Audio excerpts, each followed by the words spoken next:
Hello, and welcome to Modern Media Moguls. My name is Kirk Barbera, and one thing that I've noticed recently is that everyone is creating like it's 1909. So, me and my business partner, this is me, and this is my business partner, Marco Romero, we created a media company called Real Elite. And it's our goal to help small, medium, and large businesses create their own media departments. And we're launching a show called Modern Media Moguls, where we will be talking to the new moguls of video, audio, and written content in a 2018 world. We also have a book coming out called From Showbiz to Your Biz, using video to grow your offline business. And you can be a part of the creation of that book. It's a new world, and media is no longer a creation of some brain in the tower. It's now a symbiotic process between the creator and the audience. So you can learn more about the book process in the future. In our inaugural episode of Modern Media Moguls, I wanted to give you a brief history of media so that you can learn where we've been to better appreciate where we are and where we're going. So, film began as the businessman's art, but through a series of unfortunate interventions, morphed into a Frankenstein monster of extravagance, inefficiency, and narcissism. After over 100 years of improved technology in camera, sound, and lighting equipment, the cost of production never went down, but rather increased steadily. Even producing local commercials were so costly that at best, most small businesses could create one or two commercials in a lifetime. This rising cost was quite unique to film productions. Cars, refrigerators, airplanes, washing machines, and all manner of products precipitously decreased in price while increasing in quality. Primarily, this was due to the very unique nature of filmmaking and its history, one that was flipped on its head in 2007 for the benefit of small business owners the world over. Moving pictures were born in the late 19th century as the brainchild of the great business-minded inventor Thomas Edison. The early film industry, in fact, began on the East Coast and was modeled after manufacturing principles of that time. In this era of silent films, film producers worked for large companies like Vitagraph and Biograph. From the outside, these companies appeared in many ways to look like a car manufacturer or a manufacturer of rope. Film cameras were lined up in a row with movie sets in front of the cameras. Numerous short movies were filmed side by side simultaneously. Since there was no sound, it didn't really matter if one camera was placed near another, so long as they stayed out of each other's view. Business reigned in this early part of film.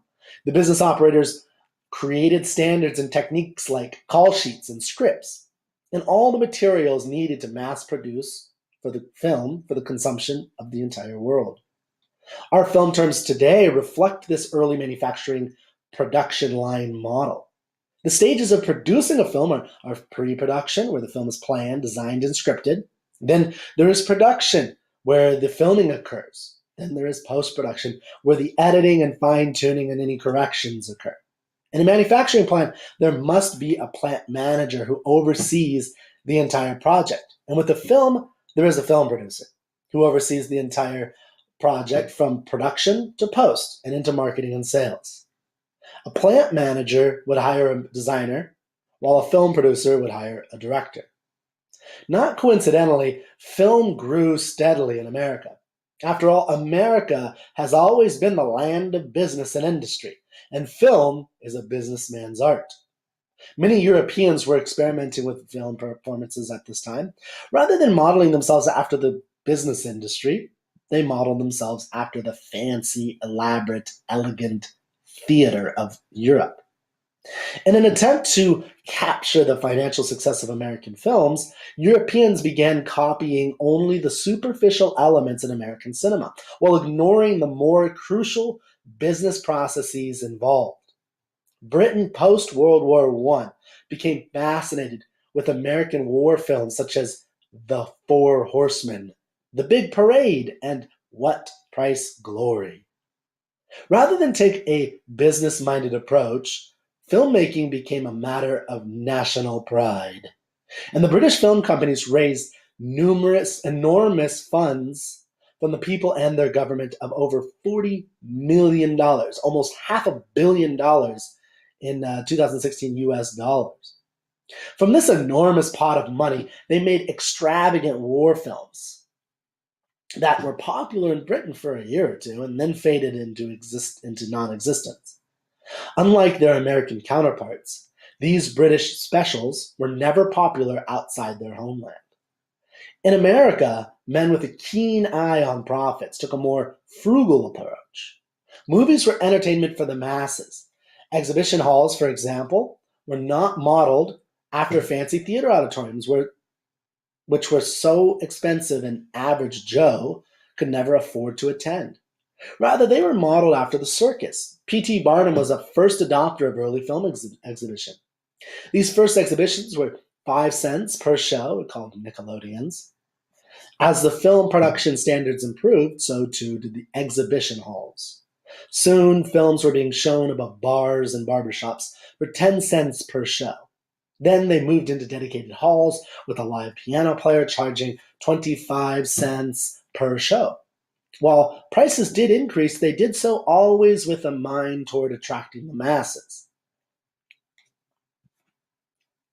The first generation of filmmakers could be considered pure businessmen. They maximized efficiency and increased profits. In other words, they built a business. Their huge oversight, unfortunately, was to almost completely ignore the artistic element of film. To these first businessmen, film was merely a novelty, not an art. The second generation of filmmakers overlapped with this first generation in the early 1903 to 1915 era. This was an era of experimentation par excellence. Men like D.W. Griffith focused on perfecting the art form of camera work and editing. He invented many techniques which today are rudimentary, and he is considered the father of film editing. Other early film producers were focused on star power. These producers attempted to draw audiences in with stars like Mary Pickford and Charlie Chaplin. They developed the modern gossip column in America, often fabricating stories about the lives of their actors. It was the third generation that truly began to perfect the art and business of filmmaking. As an art form, film is unique. Unlike painting, sculpture, or music, film required very costly cameras, lighting, and eventually sound equipment. It required special distribution techniques to duplicate a film reel in order to show a film in multiple show houses. The industry also had to contend with expensive film costs. For those who remember the 90s, a simple photo camera using real film, not digital, cost around $15 to $20 for 24 exposures. To produce the effect of a moving picture required at minimum 24 frames per second. This means 24 exposures per second. That means every second of cranking a film camera was using the equivalent of a 24-shot photo camera. Add to that developing and editing the film, not to mention set design, crew members, costumes, stages, marketing, distribution, and much more. Film as an art form is by and large the most expensive art outside of architecture and possibly theater. The third generation came to dominate in the 1915-1939 era. These were men who founded the great studios: Adolf Zucker and Paramount, Carl Laemmle and Universal, Louis B. Mayer, MGM, Jack and Harry Warner, the Warner Brothers, Harry Cohn, Columbia Pictures, and William Fox. Not without merit, they were dubbed the movie moguls. With their respective companies, these moguls were titled executive producers. To attain efficiency, they kept much of the industrial structure, but allowed for certain flexibilities within their studio parameters. The executives would hire producers who specialized in a certain type of film. For instance, one producer might oversee the production of several westerns over the course of a year. Or if he were adept in comedy, he'd produce numerous comedies. Each producer would hire a creative director to work with actors, select the set design, work on the script, and the script breakdown. To many, this is the golden era of film. The fourth generation did not detract from the previous, but wisely built upon it. This is the 1939 to 1959 era. Most producers of this era were related to the previous generation, and the most profitable and prestigious of this group was a man named David O. Selznick. He grew up watching his father produce films and would eventually marry the daughter of Louis B. Mayer of MGM. This era brought us the great war films of World War II, the perfection of the Western genre, and, of course, the most profitable film of all time, adjusted for inflation, Gone with the Wind, produced by Selznick. Much began to change in the 1960s as the new generation made their living ridiculing or destroying the values of the previous one. For instance, the humorous movie Butch Cassidy and Sundance Kid, 1969, with Robert Redford, essentially destroyed the Western as a serious genre. They so ridiculed the norms in Westerns that no audience member could ever take a Western seriously again. During this time, film costs increased but remained manageable, and the new medium of television acted as a gateway to the superior film product. The studios of old held on to their power due to their extensive library of content. And as televisions began emerging in the living room of every American, they needed plenty of content to show to their new audience. The movie studios, who had been producing thousands of films over the previous half century, were more than happy to sell to TV stations across access to some of these films. At this point, it was more than a new generation of filmmakers that emerged. It was an entirely new conception of film distribution. Rather than focusing on the producing of a single product, studios, for example, the Disney studio, focused on producing movies for the purpose of owning the intellectual property. Mickey Mouse, Snow White, Cinderella would be profitable movies, but much more profitable toys, dolls, lunchboxes, and amusement parks. What's more, these studios own the rights to thousands of hours of rich movie content, which the TV industry desperately needed. This power, coupled with legal jujitsu, gave rise to the mega media conglomerates of the 1980s. These conglomerates owned film studios, TV stations, newspapers, magazines, book publishers, and radio stations. The powerful six were General Electric, News Corp, Disney, Viacom, Time Warner, and CBS. We call them the mass media. With the ability to offset costs in a multi-billion-dollar international corporation, film and video production costs skyrocketed.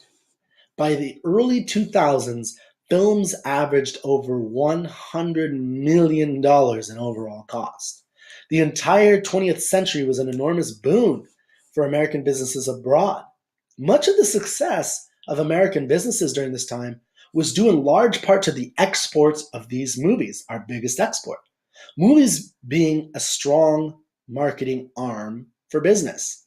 When Europeans saw the grand set designs and lavish costumes of filmmakers like Cecil B. DeMille in the 1920s and 1930s, they purchased American goods in the billions. They set up a trend popular to this day, films and videos that help sell American products and services. The term created was, of course, product placement. Unfortunately, the cost of camera, film, actors, and sets were prohibitive to most small and medium-sized businesses in America. In the 1980s, all the way up until recent times, to produce and distribute a small local commercial was at minimum a $10,000 project and likely tens of thousands of dollars, or more if you wanted to extend outside of the local area. Big corporations could afford to pay these prices with no problem. Thus, the rise of mega corporations and the fall of small businesses during this time period. Then, in 2007, a scrawny Californian in a black turtleneck and blue jeans walked out onto a darkened stage and put a dent in the universe. Steve Jobs introduced the iPhone and revolutionized the production and distribution of video, photography, written, and audio content. In effect, Steve Jobs put a radio, a television, and a newspaper in over 3 billion pockets. The world is still reeling from this behemoth of an invention. In 2017, over 1 billion hours of video is watched through a mobile device daily. Novelists like Andy Weir no longer write a manuscript, send it to the publisher, and beg to be published. Instead, Andy started a blog and self-published his novel, The Martian, thus forcing the publishers to beg him for the right to distribute the book. Businessmen of all sizes can now communicate to absolutely any person they wish with the push of a button. The lifeblood of any business, small business or otherwise, is word of mouth, and that has gone online and in our pockets.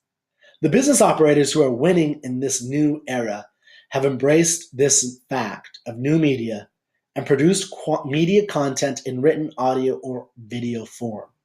Through brand new marketing strategies, upstarts are toppling giants.